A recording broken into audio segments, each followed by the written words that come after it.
Prvo dejanje v novem poglavju v Ljudskem vrtu. Novi trener Simon Rožman je prvič vodil dopoldanski trening z ekipo, toda še preden so se odpravili na igrišče, najprej uvodni nagovor. Absolutno je bilo predstavljeno, v kakšni luči želimo delati, zakaj smo mi prišli. Pred nami je en, zanimiv in zahteven projekt. Vse pa, temelji na našem medsebojnem odnosu.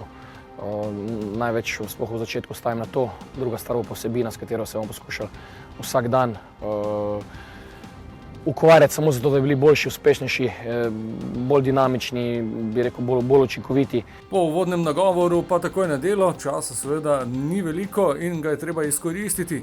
Že prvi trening je bil možnost spoznavanja trenerja z igralci, igralcev s trenerjem. Predvsem vidim v fantih eno veliko željo po uspešnem nadaljevanju prvenstva. Jasni so cilji.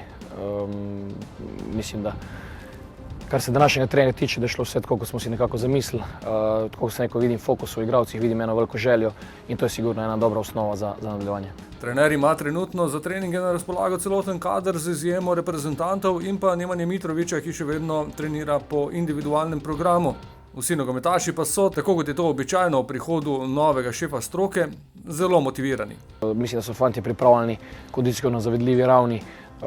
Poskušali bomo pa nekako iti od začetka, tako kot sem rekel, potrpežljivo, mirno in jaz verjamem, da bomo lahko iz dneva v dan skupaj uživali. Ekipa bo v Ljudskem vrtu trenirala samo še do srede, potem pa zaradi evropskega prvenstva Ljudski vrt popolnoma podrejen Euro U21.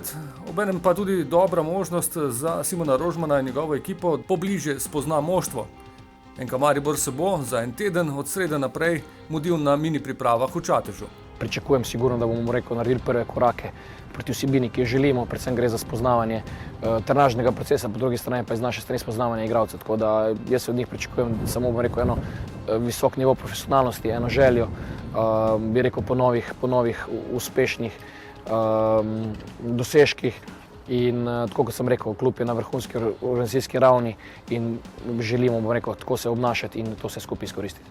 Delovni ritem se torej nadaljuje v Ljudskem vrtu z novim trenerjem, vse tudi z namenom čim boljše biti pripravljen za zaključno četrtino prvenstva. Prvo dejanje pa bo v začetku aprila gostovanje v Kidričevem.